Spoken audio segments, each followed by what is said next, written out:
Book 69.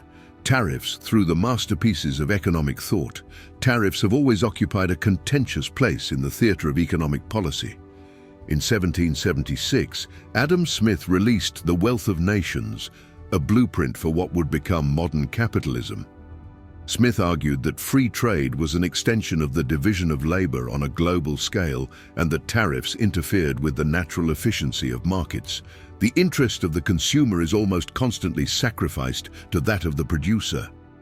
A generation later, David Ricardo extended Smith's logic in his 1817 work, Principles of Political Economy and Taxation, introducing the groundbreaking idea of comparative advantage.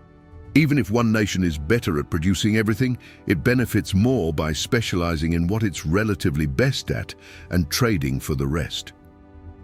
But not all thinkers were so sanguine about free trade. In 1841, Friedrich List challenged Smith and Ricardo with the national system of political economy, arguing that their theories reflected the perspective of already industrialized Britain. The power of producing wealth is infinitely more important than wealth itself.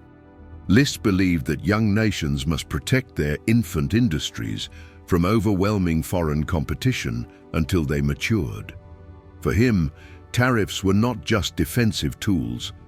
They were investments in national sovereignty, tools of state building and industrial strength.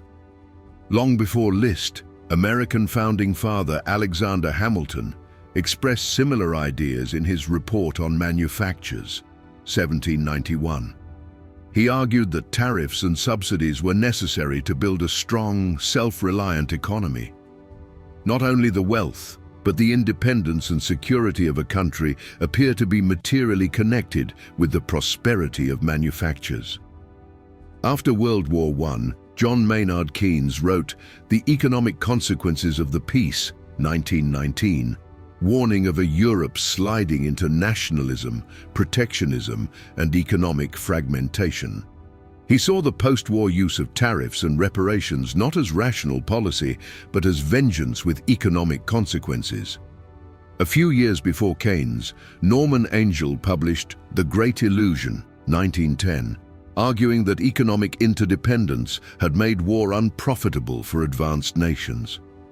Tariffs, in his view, were old-world relics clashing with a new reality.